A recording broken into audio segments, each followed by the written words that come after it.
बर्दाश्त नहीं क्यों करो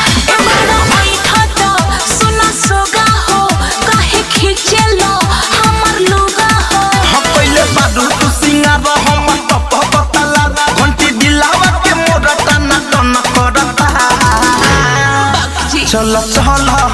चल चल पलंगिया पर ए रानी हमर मन करता हाँ चल चल पलंगिया पर ए रानी बारा मन करता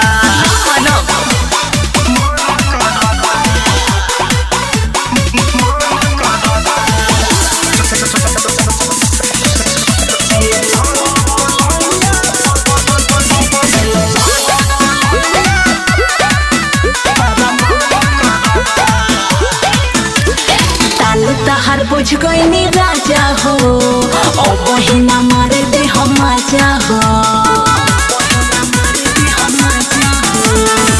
बनल बाबू तू तो बहुते कटिली मानी ना मन चले मजा ना मिली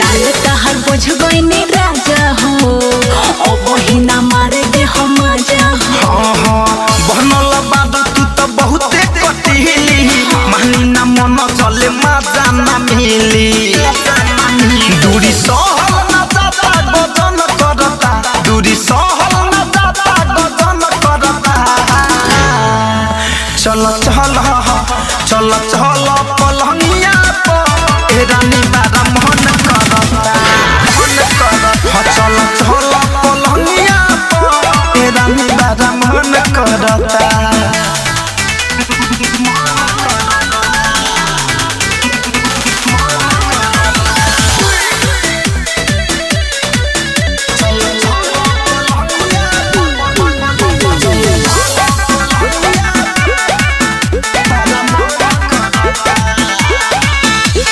परदेसी रह मन मारी के ओ बहिना नाचे दे हम साड़ी के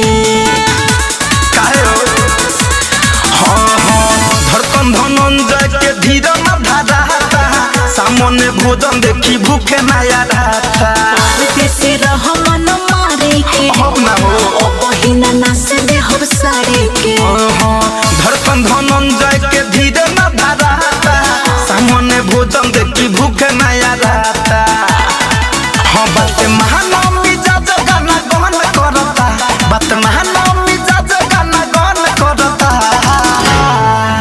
चल चल चल चल पलंगिया पर ए रानी बारा मन करता चल चल पलंगिया पर ए रानी बारा मन करता अरे चलो ना हो RCM म्यूजिक न्यू ऐप अभी डाउनलोड कीजिए हमारे गूगल प्ले स्टोर से और पाए भोजपुरी लोकगीतों का एक से बढ़कर एक ऑडियो वीडियो सॉन्ग बिल्कुल मुफ्त।